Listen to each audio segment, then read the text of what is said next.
Salam Rahayu, semoga kita sehat selalu.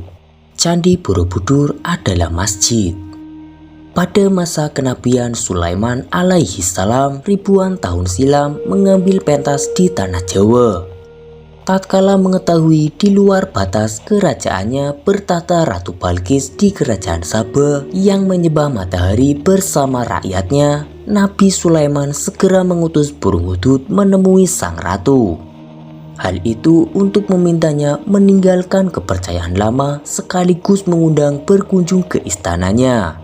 Tatkala Ratu Sabah dan rombongan dalam perjalanan memenuhi undangannya, singgasana tahtanya dipindahkan secepat kilat ke istana Nabi Sulaiman alaihi salam. Betapa terkejut sang ratu kala itu menyadari singgasananya telah berada di istana Nabi Sulaiman. Atas kesediaannya meninggalkan kepercayaan lama, sang ratu dihadiahi istana baru, istana Ratu Balkis, yang adalah Candi Ratu Boko. Singgasananya bersama singgasana Sulaiman beserta relief aparatnya tersimpan di Haikal Sulaiman atau Masjidil Aqsa, yang adalah Candi Borobudur. Paparan tersebut adalah gagasan Kiai Haji Fahmi Basya, dosen UIN Sunan Gunung Jati Bandung, tentang Candi Borobudur sebagai Masjidil Aqsa. Gagasan itu dituturkan berdasarkan dua pendekatan. Yang pertama adalah lewat analisis ayat-ayat Al-Quran secara numeris berbasis klaim matematika modern, yang menyimpulkan ada bilangan-bilangan istimewa hasil kelipatan angka 19, yang secara geometris membentuk susunan mirip piramida atau punden berundak. Candi Borobudur adalah satu-satunya bangunan kuno di Indonesia, bahkan di Asia Tenggara, yang berbentuk mirip punden berundak. Posisi stupa-stupanya pun bisa ditafsirkan berdasar bilangan-bilangan istimewa itu. Dan yang kedua, berdasarkan pendekatan transliterasi toponimi atau nama daerah. Nama Sulaiman dianggap berubah menjadi Sleman, Sabah menjadi Sobo, dan akhirnya Wonosobo. Sementara Ratu Balkis menjadi Ratu Boko. Gagasan Candi Borobudur sebagai Masjidil Aqsa mendapat sambutan yang hangat. Ada yang menyebut ini bukti peradaban Indonesia jauh lebih tua ketimbang yang selama ini diduga, dan mengaitkannya dengan peradaban Atlantis yang dihipotesiskan Dr. Arsio Santos. Ada yang menganggapnya sebagai bukti tanah Jawa tak kalah religius dibanding tanah Arab, sehingga layak bila ada Rasul diutus ke sini. Dalam ranah praksis, ada yang mulai menziarahi Candi Borobudur dan memperlakukannya sebagai Masjidil Aqsa. Ilmu pengetahuan mengatur sebuah gagasan hanyalah hipotesis atau dugaan yang akan menemukan kebenaran dan menjadi teori baru tatkala didukung bukti sahih dan reliabel dari penelitian independen. Jika tidak ada bukti, selamanya gagasan itu hanya dugaan tak berdasar. Disinilah gagasan tersebut menemui batu sandungan. Dari ranah arkeologi, prasasti Ugarit di Tel El Amarna, Irak dari masa 1400 sebelum Masehi menyebutkan keberadaan kota Urusalem, nama lama dari Yerusalem. Di kota itu terdapat batu suci Yakub atau sakra tempat Nabi Yakub alaihissalam meminta wahyu pertama. Di atas sakra itulah dibangun Haikal Sulaiman atau Masjidil Aqsa pada masa kenabian Sulaiman alaihissalam, yang menurut pertanggalan radioaktif terjadi sekitar abad ke-9 sebelum Masehi. Sementara Candi Borobudur dibangun abad ke-9 Masehi, yang semula dirancang sebagai candi Hindu. Namun transfer kekuasaan belakangan membuatnya dikonversi menjadi candi Buddha.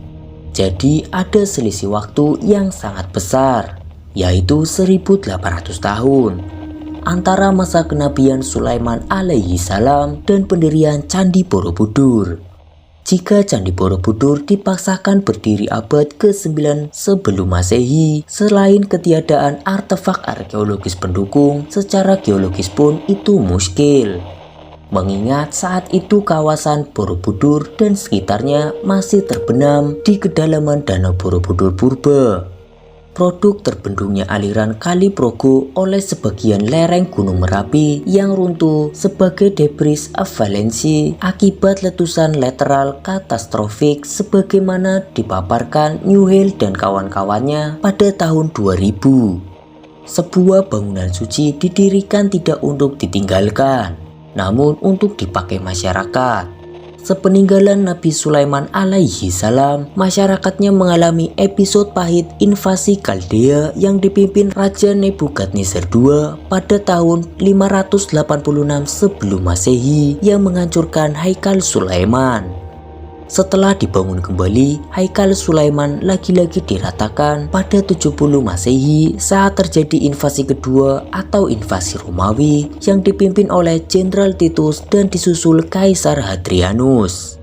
Kedua invasi itu melibatkan kekuatan amat besar yang sangat tercatat dalam sejarah. Namun tidak ada bukti keduanya berlangsung di wilayah Borobudur dan sekitarnya, baik berdasarkan tinggalan arkeologis maupun catatan independen seperti berita mancanegara, misalnya saja berita Cina.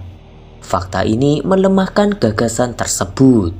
Akhirnya secara teologis gagasan itu pun tak bisa diterima. Riwayat Al-Bara menegaskan ketika berlangsung pemindahan kiblat dari Masjidil Aqsa ke Ka'bah, Rasulullah Shallallahu Alaihi Wasallam dan para sahabat melaksanakan dengan berputar mengubah arah dalam sholat. Perputaran itu yang mencapai 157 derajat atau hampir setengah lingkaran takkan terjadi jika Masjidil Aqsa di Candi Borobudur. Sebab Candi Borobudur berada di arah tenggara bila dilihat dari Madinah. Jadi bila berpindah arah ke Ka'bah hanya bergeser sedikit, maksimum 60 derajat dan tidak berputar. Penegasan letak Masjidil Aqsa ada di Yerusalem diperkuat oleh Khalifah Umar bin Khattab radhiyallahu an pasca penaklukan kota itu. Beliau berhasil mengidentifikasi ciri-ciri sakra sebagai batu di puncak Bukit Muria sesuai dengan sabda Rasulullah Shallallahu Alaihi Wasallam. Candi Borobudur sendiri diyakini diperkirakan dibangun pada sekitar abad ke-8 dan ke-9 Masehi di era dinasti Syailendra yang merupakan penganut agama Buddha Mahayana. Menurut legenda, Candi Borobudur didirikan oleh arsitek bernama Gunadarma. Mengacu pada konsep kosmologi Buddhis, Candi Borobudur diibaratkan sebagai Meru atau gunung yang menjadi penghubung antara surga dan dunia.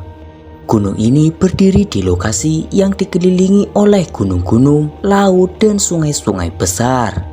Dengan pertimbangan itulah Candi Borobudur dibangun di lokasinya pada saat ini, dengan posisi dikelilingi bukit, gunung, dan pegunungan, yaitu Gunung Merapi, Gunung Merbabu, Andong, Sumbing, Sindoro, Tidar, dan Pegunungan Menoreh.